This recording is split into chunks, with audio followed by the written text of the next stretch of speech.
Do you see what I see? Jangan lupa untuk subscribe, share, dan nyalakan lonceng notifikasinya sebagai bentuk dukungan kamu. Podcastku kenapa nggak naik-naik ya pendengarnya? Coba lihat gimana ngeditnya. Halo, selamat datang di podcast gue.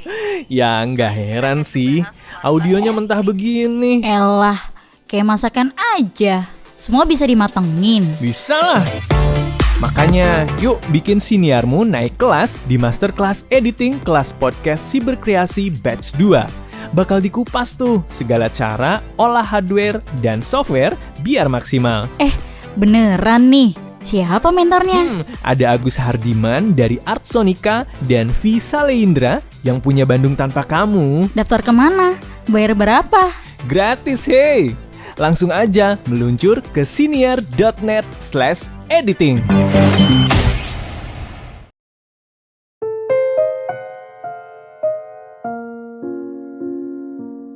Assalamualaikum warahmatullahi wabarakatuh. Halo warga desa Sukawedi, jumpa lagi dengan suara gue Rangga dari Tegal. Dan cerita ke-6 kali ini gue akan berbagi pengalaman horor yang dialami oleh tante gue di tahun 2015. Jadi tante ini usianya kurang lebih hanya 3 atau 4 tahun di atas gue gitu. Kita cenderung lebih seperti kakak adik, udah akrab banget gitu kan. Nah di tahun 2015 itu tante dan suaminya itu memutuskan untuk membuka satu bisnis kuliner. Itu adalah cabang dari bisnis kuliner milik mertuanya tante gitu kan. Nah akhirnya singkat cerita dicarikanlah lokasi oleh bapak mertuanya tante tuh yang tidak terlalu jauh dari bisnis milik bapaknya ini nih, hanya sekitar kurang dari 1 kilometer lah. Akhirnya dapatlah satu lokasi rumah yang cukup besar, dan lokasinya itu ada di salah satu ruas jalan utama di Kabupaten Tegal. Itu adalah jalan utama. Dan dengan rumah sebesar itu di jalan utama, mereka mendapatkan harga yang sangat murah. Jadi sekitar 50% atau setengahnya dari harga pasaran pada umumnya. Di tahun 2015 itu, waktu itu gue sempat mampirkan ke warungnya tante itu kan, gue nengokin. Terus tante cerita nih, tapi waktu itu tante itu cerita hanya segelintir aja ya. Udahlah, terus sekian tahun berlalu ya, sampai akhirnya sekarang nih gue mulai penasaran lagi nih sama cerita tante yang waktu itu. Akhirnya beberapa hari yang lalu gue telepon tante, gue minta diceritakan pengalaman tinggal di rumah itu sedetail-detailnya. Nah tante ini menceritakan ke gue itu memang detail banget. Dan itu panjang banget ya, lumayan berapa jam, 2 jam lebih itu tante cerita. Ada beberapa poin yang tante minta tidak boleh disampaikan. Dan dari cerita sepanjang ini gue mau ringkas ya sebaik mungkin lah ya. Mudah-mudahan tidak membingungkan teman-teman. Jadi kejadiannya itu dimulai dari beres-beres itu rumah. Nah, gue gambarkan sedikit tentang rumahnya. Jadi rumahnya itu besar sekali. Hanya 1 lantai dan bentuknya itu letter U. Di tengahnya ada halaman parkir yang cukup luas. Dan itu sudah mangkrak lama sekali. Itu sudah ya kulit-kulit bangunannya itu sudah rusak. Dan juga sudah ditumbuhi tanaman-tanaman liar gitu. Ini hampir persis dengan ini cerita gue di gedung mangkrak yang kemarin ya, yang di cerita kelima. Nah, singkatnya, tante akhirnya kan beres-beres dan renovasi total itu rumah, dibersihkan betul-betul, dan pada saat proses bersih-bersih sudah mulai banyak gangguan.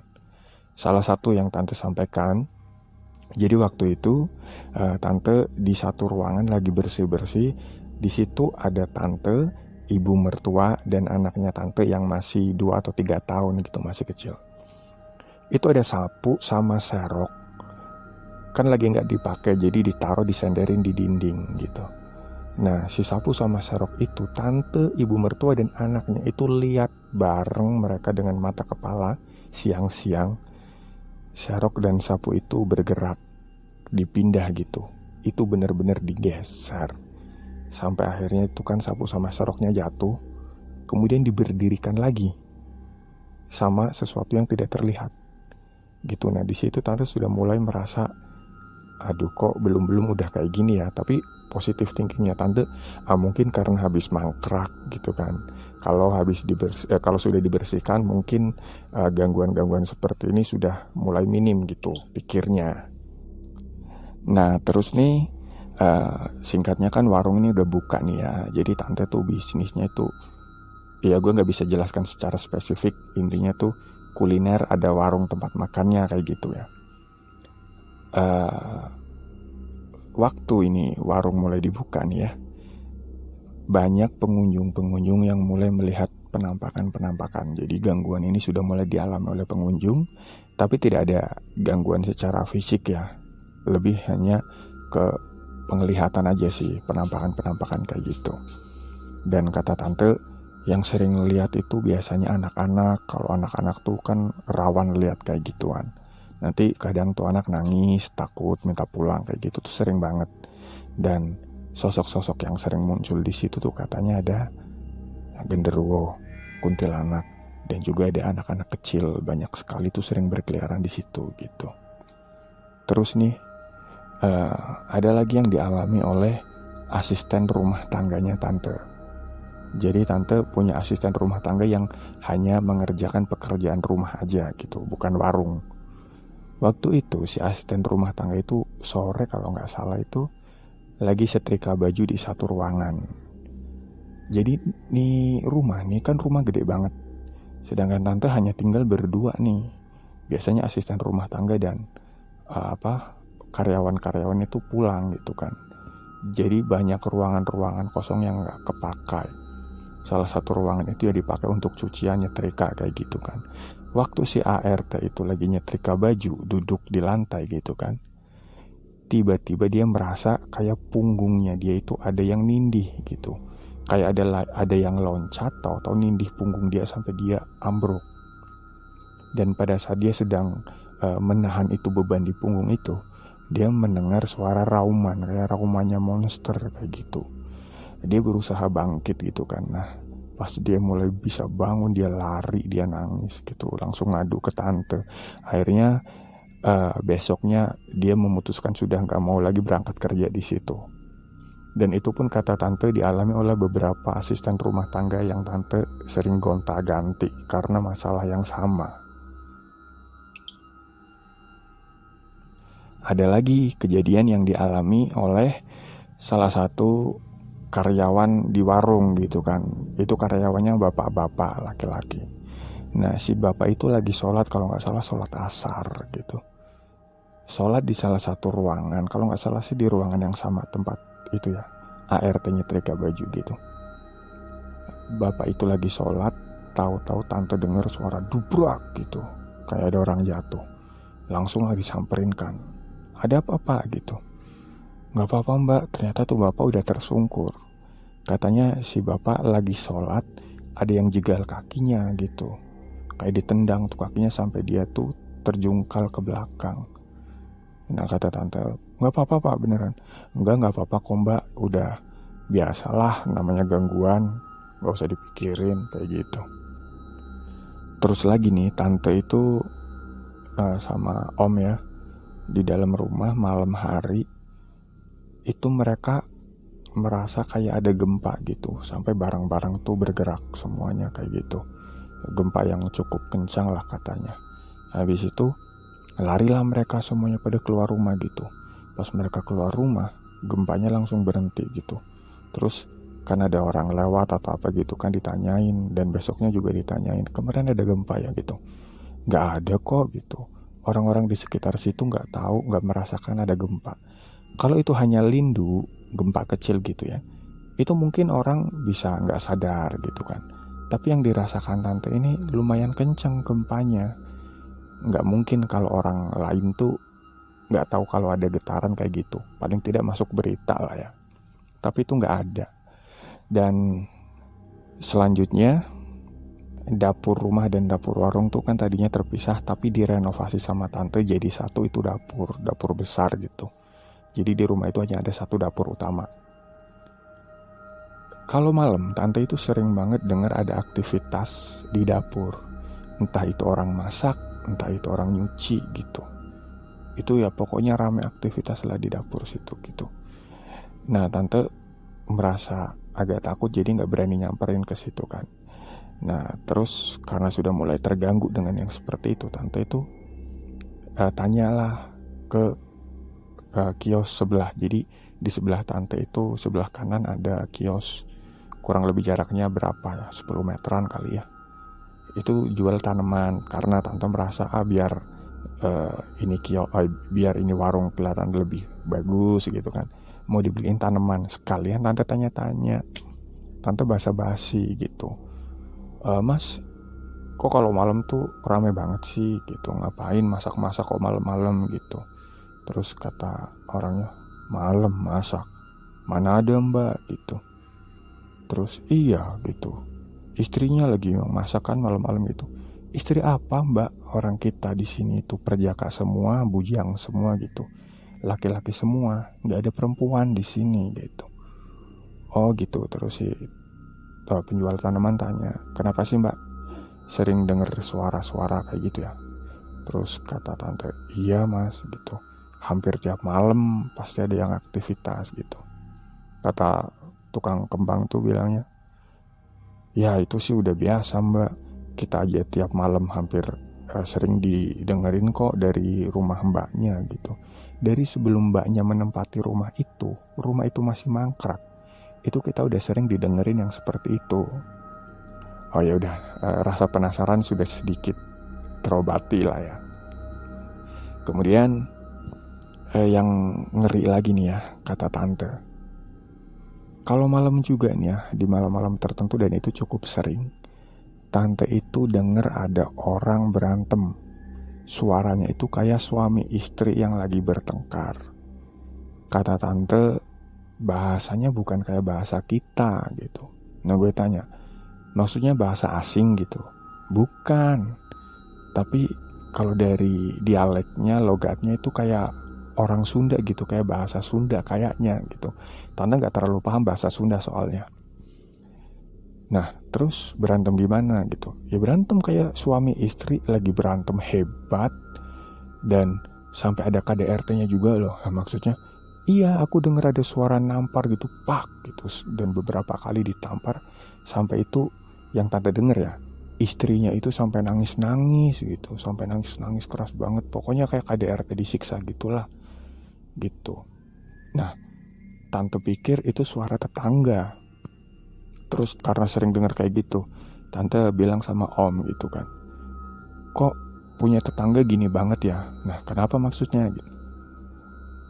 Kalau berantem tuh kayak gitu banget gitu, sampai istrinya ditampar, sampai nangis-nangis gitu hampir tiap malam, kasihan ya gitu.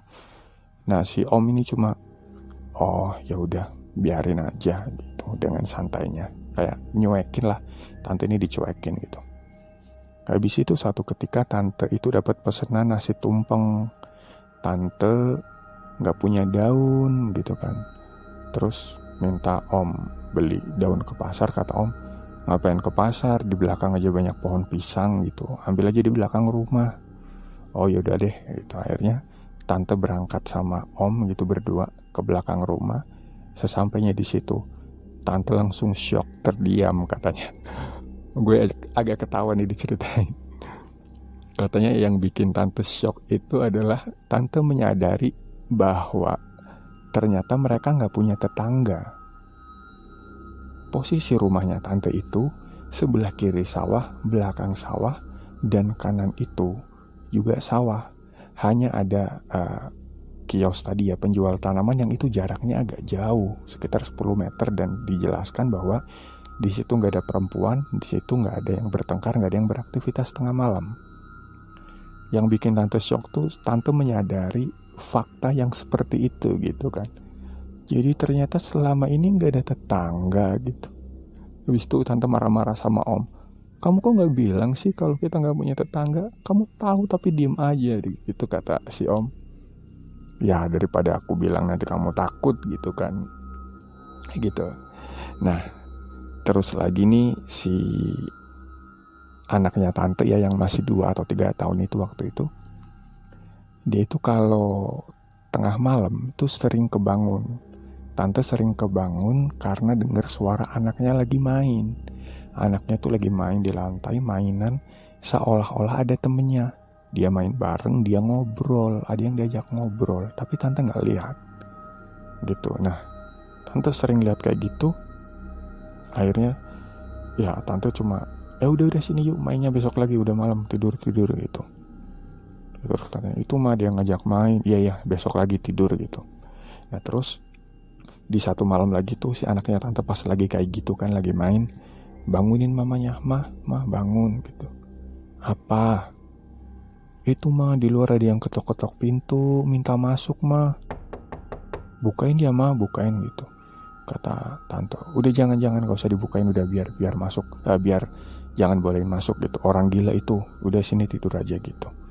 Katanya gitu. Akhirnya ya sudah. Nah dari si bapak mertua tante gitu kan bilang, ini anak nih bahaya gitu, mending nih anak jangan tidur di situ deh gitu. Akhirnya sejak kejadian seperti itu, ini si anaknya tante tidurnya sama kakek nenek tuh. Kalau malam, nanti kalau pagi dibalikin lagi gitu. Dan satu malam lagi nih tante denger tuh ada suara ayam 1 ekor gitu malam-malam, kayak ayam lagi lari-lari di dalam kawasan rumah itu kan. Nah terus tante samperin lah, karena itu belum terlalu malam kayaknya sih.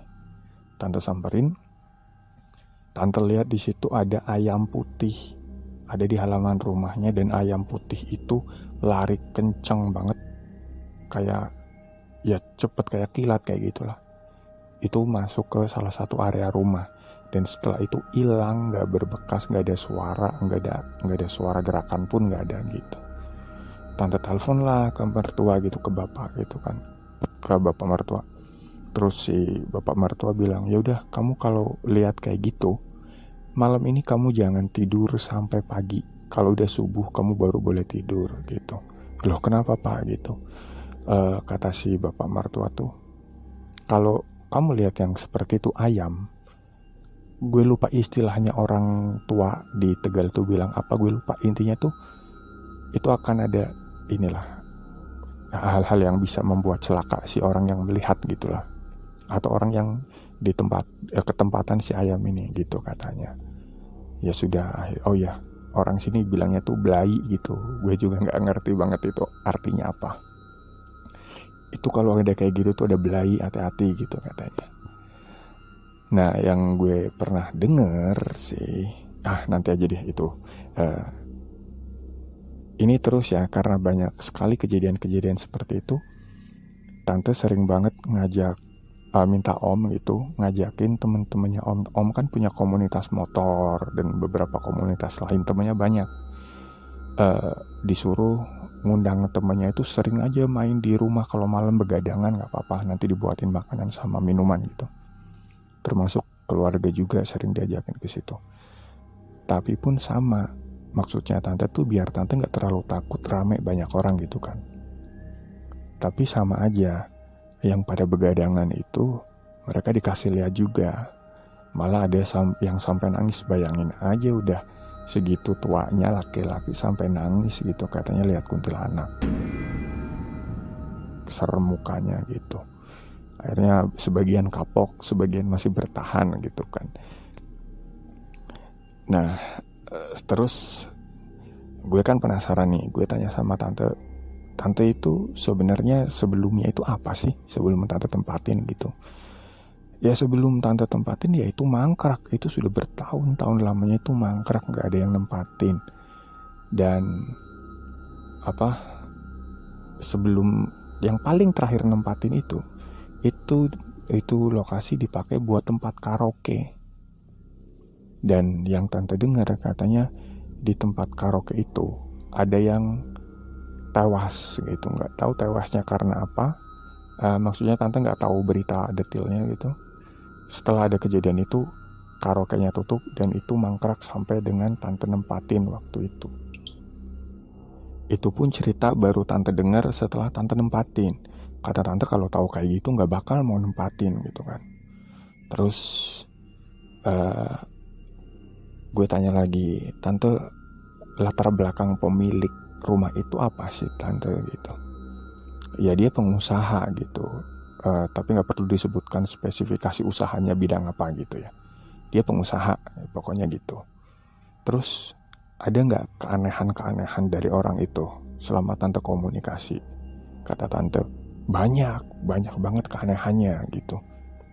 Beberapa di antaranya yang tante sebutkan tuh, yang pertama, pada saat deal itu rumah, itu si pemilik pesen. Yang pertama itu ada ruangan yang nggak boleh diterangi. Jadi itu kan rumah itu kan letter U. Di sebelah kanan ditempati untuk warung, sampai ke belakang dan ke tengah itu untuk rumahnya tante, tempat tinggal gitu. Dan di sebelah kiri itu yang nggak boleh ditempati. Katanya alasannya sih dari si pemilik tuh katanya, ya mbak kan cuma berdua kan, cuma buat warung aja. Itu kan itu udah cukup tuh, dua-dua sisi ini kan udah cukup. Ini juga buat apa gitu kan. Udah pakai yang itu aja mbak, udah cukup kok, udah luas, udah besar gitu. Ya tante pikir, ya memang sih rumah sebesar ini juga 2 orang buat apa gitu kan. Nah terus lagi si bapak itu pesen ruangan yang sebelah kiri itu, bangunan sebelah kiri itu tidak boleh dibereskan, tidak boleh dibersihkan, tidak boleh diberi penerangan, nggak boleh ada lampu di situ, gitu. Dan terus di halaman itu, jadi di pinggir pagar depan gitu, tapi masih di bagian dalam ini ya, dalam area rumah, itu ada 2 pohon besar, pohon kersem. Itu kata si pemilik, dalam kondisi apapun, ini pohon jangan sampai ditebang. Itu pemilik wanti-wanti banget itu soal itu. Dan agak anehnya lagi, biasanya kan orang kalau udah ngontrakin tuh kan udah cuek gitu kan, paling datang sesekali. Tapi si bapak pemilik ini datang nengokin ke warung tante. Hampir setiap hari datang ke situ. Entah itu cuma sebentar 5-10 menit terus pergi lagi. Pokoknya hampir setiap hari selalu datang ke situ. Ya untungnya tante sih, tante ini di backup sama bapak mertua. Jadi bapak mertuanya tante agak paham sama hal-hal begituan. Dan juga bisa sedikit memberikan proteksi dari jarak jauh lah ya. Dan bapak ini juga punya wawasan tentang hal-hal begitu gitu. Jadi tante ini terbackup oleh bapak. Kalau ada kejadian-kejadian apa gitu kan, si bapak ini, bapak mertua tante, biasanya langsung berasa nih, tante belum cerita. Nanti besoknya si bapak datang, nanti tanya, gimana semalam ada kejadian apa? Aman kan? Nggak ada apa-apa kan gitu. Ya tante cerita, ya semalam ada begini gitu. Nah tante makin ini ya, ada perbedaannya tuh karena ini terjadi terlalu sering banget. Bapak ini tahu kalau ada kejadian yang dialami tante di malam sebelumnya gitu. Termasuk bapak ini, bapak mertua nggak tanggung-tanggung, kalaupun tengah malam bapak ini harus datang, bapak pasti datang gitu. Terus gue tanya lagi, tante, di situ di jalan itu sering terjadi kecelakaan nggak?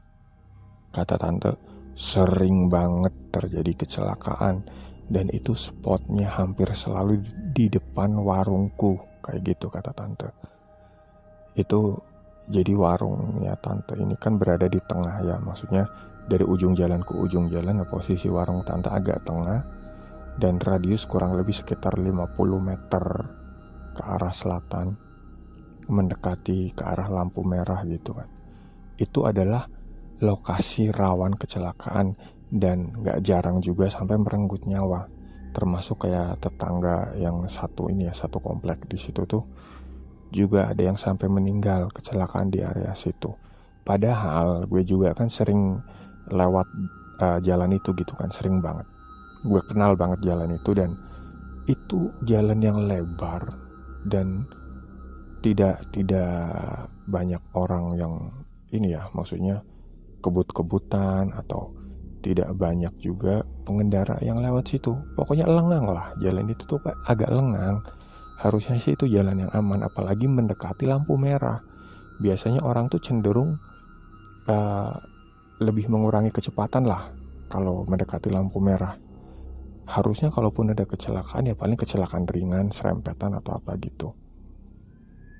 Dan kata tante, selama 1 tahun tante stay di situ, itu 2 kali pagar rumahnya itu ditabrak sama motor Tosa. Pagarnya itu kan, gerbangnya itu kan besi gitu, jeruji gitu. Itu ditabrak 2 kali, dan 2 kali itu tante harus renov ulang gitu, dibereskan lagi, namanya orang ngontrak jadi tanggung jawab dengan segala kerusakannya gitu kan. Nah, salah satunya ini tante lagi, itu gue lupa itu siang atau malam gitu. Tante lagi di dalam, terus ada yang nabrak, jedar gitu kan, keras banget suaranya. Tante langsung keluar sama om. Ternyata tante lihat itu pagar udah ditabrak sama motor Tosa. Orangnya sampai kejepit di tengah pagar itu, sampai berdarah-darah gitu.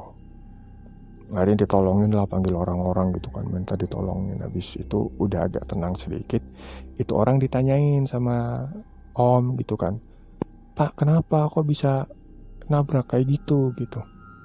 Kata si orang yang nabrak tuh bilangnya, "Nggak tahu mas, perasaan tuh saya nyetir tuh lurus, saya lagi fokus jalan lurus gitu. Tapi nggak tahu kok tahu-tahu ngarahnya ke sini.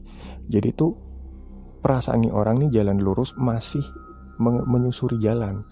Padahal yang terjadi adalah itu orang itu sudah lurusnya tuh lurus ke rumah tante, bukan ke jalan lagi. Orangnya nggak berasa. Orangnya tuh sadar itu dia udah ringsek, kejepit di pagar. Jadi dia nggak tahu tuh prosesnya dia belok ke rumah tante, dia nggak berasa.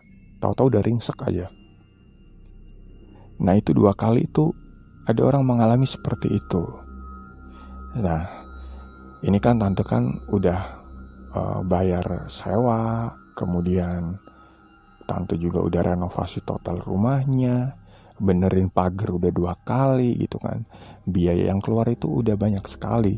Itu adalah motivasi kenapa tante masih bertahan di rumah angker itu gitu. Kata tante, gila aja gue udah buang duit banyak, gue gak mau nyerah gitu, gue harus balik modal, kata tante gitu. Satu ketika tante tuh merasa, apa jangan-jangan banyak penampakan, banyak gangguan tuh, setan-setannya bersarang tuh di ini ya, di sisi rumah yang kosong itu ya, yang gak ditempati gitu. Itu kan kotor banget, gelap gitu kan. Akhirnya pas si orang yang pemiliknya datang ke situ, tante izin lah, "Pak, ini biar warung saya itu agak kelihatan lebih padang, lebih bersih gitu. Ini kan tempat makan, Pak. Gimana kalau saya beresin sisi rumah yang sebelah sana gitu." Nah si bapak agak mikir, terus si bapak pemilik rumah ini bilang, "Ya udah deh Mbak, nggak apa-apa, diberesin aja. Tapi bagian depannya aja ya, bagian belakangnya nggak usah." Gitu. Akhirnya kata tante, "Ya udah ya Pak, oke, nggak apa-apa." Terus kemudian itu dibereskan. Setelah dibereskan, tante memang gak sampai ke belakang sih, hanya di luarnya aja. Terus pada saat itu kan di dalam ruangan tuh kan, pada saat om lagi pasang lampu nih, si om pasang lampunya tuh bukan pakai tangga ya, tapi si om nih naik ke atas meja yang besar dan kakinya kokoh, gak bisa goyang itu meja gitu, nggak oleng lah. Nah si om lagi pasang lampu, tante berdiri di bawah di sampingnya om lagi mainan HP. Tahu-tahu si om ini jatuh ke pental. Nah om ditanyain tante kan, katanya ada angin yang nabrak badannya om gitu. Akhirnya om sampai terpental. Angin sampai bikin kita terpental gitu kan, anehnya gitu. Dan anehnya lagi, kalaupun ada angin itu kan harusnya dari arah pintu ke dalam.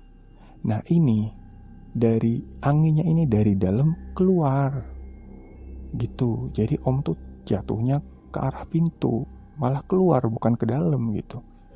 Kan itu angin datang dari mana di dalam ruangan gitu kan. Terus kata tante sih, tante sama om itu menemukan satu kamar tersembunyi, kamar rahasia, atau mungkin lebih tepatnya kamar yang disembunyikan gitu ya. Karena itu ditutupi dengan apa nggak tahu, lupa tante cerita. Tante nemu, loh ternyata di sini ada ruangan lagi gitu kan. Tapi tante, nggak usah diambil pusing lah, kita nggak akan ke arah situ kok, nggak akan ke sana-sana gitu kan. Terus agak lama lagi tuh ya, mendekati 1 tahun kalau nggak salah, di bulan ke-11 atau ke-12, tante merasa ini pohon kersem 2 ini kok ganggu banget gitu kan. Itu kan rindang tuh kan, cabang pohonnya itu melebar. Jadi kesannya tuh warung tuh agak surem, gelap gitu. Ya ketutup pohon gitu kan, yang namanya tante kan pengennya warung rame kelihatan mata gitu. Tapi ketutupan pohon. Terus pertimbangan kedua, itu pohon udah gede, jadi kan sampah daunnya tuh banyak banget gitu kan. Tante males di situnya. Akhirnya tanpa konfirmasi sama pemilik, tante bilang sama om, suruh tebang itu pohon.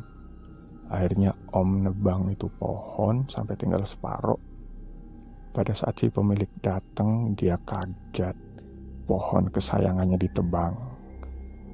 Marahlah itu si pemilik sama om dan tante gitu. Kok ditebang sih mbak? Kan saya bilang dalam kondisi apapun jangan pernah tebang pohon ini gitu. Tante menjelaskan lah pertimbangannya dia kenapa dia nebang itu. Tapi si orang ini karena marah, dia nggak mau tahu. Dia bilang, udahlah mbak, kalau kayak gini model caranya nih, ini kontrak setahun habis, udah nggak usah diterusin lah gitu. Saya mending cari orang lain aja mbak gitu. Dan tante udah dibilang kayak gitu. Oh, ya udah pak, maaf ya pak ya. Ya. Udah akhirnya udah pulang. Setelah itu 1 tahun habis, tante keluar dari rumah itu. Ada leganya. Padahal sih menurut tante, tanpa diusir seperti itu pun tante udah gak mau nerusin gitu ngontrak di situ, udah males kan. Terus selepasnya tante keluar dari kontrakan itu, katanya sih itu sempat dikontrak lagi sama orang yang punya bisnis juga di situ. Hanya kurang dari 5 bulan dia sudah out. Terus si orang itu yang ngontrak itu datang ke warung punya mertuanya tante. Kebetulan tante nggak ada gitu. Tanyalah sama mertuanya tante, bu, katanya anaknya ibu ini ya sempat ngontrak di situ ya. Iya mbak, sempat ngontrak di situ, sekarang udah enggak gitu. Saya dengar sampai 1 tahun ya bu. Iya, 1 tahun habis kontrak terus udah nggak diterusin. Kata orangnya, kok berani ya bu ya? Saya beneran terus terang nggak betah loh bu lo di situ. Saya nggak ada 5 bulan aja saya akhirilah, udah duit hilang nggak masalah. Gitu, saya udah bener-bener nyerah disuruh tinggal lama-lama di situ bu gitu. Saya salut sama anak ibu bisa bertahan sampai 1 tahun. Terus lagi ada lagi nih. Jadi tetangga sekitar itu ya, sekitar kontrakannya tante itu juga pas datang ke warungnya mertuanya tante, terus bilang, bu, itu menantunya dibilangin tuh bu gitu. Loh kenapa pak gitu? Saya sering lihat loh bu, menantunya ibu tuh bawa anaknya, gandeng anaknya nyebrang. Jadi yang dilihat itu tante sama anaknya itu nyebrang mau ke rumah itu, mau ke rumah kontrakan itu. Tapi nyebrangnya itu gak nengok kanan, gak nengok kiri. Nah kata si bapak yang lihat, kan bahaya bu, mana gandeng anak kecil, gak nengok kanan, gak nengok kiri, ntar kalau ketabrak gimana gitu, kata si bapak. Terus si ibu mertua bilang, masa sih pak, perasaan sejak keluar tuh anak menantu saya tuh gak pernah ke situ-situ lagi pak gitu. Boro-boro malah udah trauma pak di situ gitu. Ah masa sih bu, saya masih sering lihat loh bu gitu. Terus kata Si ibu mertuanya tuh, iya pak beneran, menantu saya itu nggak pernah ke situ lagi, dan kontraknya itu udah selesai. Loh, udah selesai bu gitu. Jadi si bapak ini taunya itu tante masih ngontrak di situ gitu. Nah si ibu mertua tuh cross check lah ke tante, kamu beneran sering nyebrang ke situ? Enggak, ngapain aku ke situ bu gitu kata tante kan. Bukan aku itu yang dia lihat gitu kata tante. Tante sih udah paham yang dilihat itu makhluk lain gitu. Dan lagi nih ya, pasca si tante ini keluar dari rumah kontrakan itu, tante itu sering mendapatkan mimpi buruk dalam waktu yang lama. Dan yang paling intens sekali, hampir tiap hari banget, itu selama 3 bulan pertama tante keluar. Mimpi buruknya tante itu selalu tentang rumah itu. Mimpinya selalu rumah itu dan posisinya selalu tante lagi di dapur. Pasti itu mimpinya seperti itu, bayangin aja. Mimpi seperti itu hampir setiap hari selama 3 bulan. Dan di mimpi itu kata tante lagi beraktivitas di dapur sendirian. Nanti adalah gangguan muncul apa gitu. Salah satu yang tante ingat tuh, tante mimpinya itu lagi masak di dapur. Terus kakinya tante tuh ada yang megang. Yang megang itu jarinya gede-gede kayak pisang Ambon, hitam berbulu, megang kakinya tante kayak gitu. Dan setiap mimpi buruk seperti itu tuh tante sampai ngigau katanya gitu, sampai harus dibangunkan sama suaminya. Itu selama 3 bulan. Dan 3 bulan gak selesai. Beberapa bulan setelahnya tante masih kayak gitu, tapi gak terlalu intens lah, jarang gitu. Nah itu kata tante. Nah terus gue sih curiga ya sama satu hal tentang si pemilik rumah itu. Gue sih diminta tante hati-hati dalam menceritakan ini gitu. Gue juga agak ragu-ragu ya. Jadi yang gue pernah tahu, yang gue pernah dengar cerita, itu ada salah satu ada salah satu metode pesugihan yang mana itu harus memakan tumbal. Itu biasa kan ya, harus menumbalkan seseorang. Dan ada metode cara penumbalannya itu dengan cara ayam itu nanti digorok gitu kan, dipotong ayamnya. Nanti orang yang ditargetkan akan meninggal dengan kondisi sama seperti si ayam ini. Jadi orangnya tuh sampai menggelepak gitu, sampai ada bekas gorokan di lehernya gitu, kayak ada bekas garis gitu. Itu sih cerita lain ya. Ini maksud gue berkaitan dengan ayam yang tadi tante lihat gitu. Itu katanya gitu. Dan biasanya katanya kalau ayamnya itu ayam putih, berarti yang ditumbalkan adalah orang baru. Kayak gitu. Itu informasi yang gue denger. Tapi gue bersyukur, tante bersyukur, karena sampai selepas tante pergi dari rumah itu tuh tidak terjadi apapun. Mereka masih selamat, alhamdulillah, sehat walafiat sampai dengan sekarang. Gue bersyukur banget gitu, gak terjadi apa-apa. Nah itu cerita dari tante. Sebenarnya sih banyak cerita dari tante. Kebetulan tante ini pindah kontrakan itu udah 4 kali. 2 warung, 2 rumah gitu. Maksudnya 2 itu yang sama warung, yang 2 itu 2 lagi itu cuma rumah aja gitu. Dan 4-empatnya kontrakan yang tante tempati ini selalu ada kejadian mistis. Dan kata tante, gila, 4-empatnya ini adalah sumber pesugihan semuanya gitu kata tante. Lingkungan pesugihan lah pokoknya, 4 rumah yang tante tempati gitu. Gue pikir apes banget lu. Gue sempat tanya ke tante gitu, tante pernah gak sih mencari tahu itu tentang rumahnya atau tentang orangnya? Maksud gue itu barangkali bukan rumahnya yang bermasalah, tapi tante atau om ini yang mungkin memang sudah diikuti atau diganggu sama makhluk apa. Kata tante, enggak kok, aku udah pernah tanya dan itu memang rumahnya itu rumah pesugihan gitu. Terus setelah tante itu sampai dengan sekarang nih, tante akhirnya memutuskan tinggal bareng mertua. Dan setelah itu aman, tidak pernah terjadi apapun sama sekali. Dan sebelum muncul pengalaman-pengalaman itu, waktu tante masih gadis nih, di rumah bareng sama gue nih, itu juga nggak ada tuh pengalaman-pengalaman seperti itu yang dialami tante. Jadi ini murni dari rumah yang ditempati. Dan itu 4 apes itu tante. Tante katanya mau menceritakan lagi pengalaman dia di 3 rumah yang lainnya. Mungkin nanti gue akan tagih cerita itu, nanti gue share ke teman-teman gitu. Baik, itu dulu cerita dari gue. Terima kasih teman-teman di UC What I See sudah mendengarkan. Sehat selalu, jaga diri. Wassalamualaikum warahmatullahi wabarakatuh.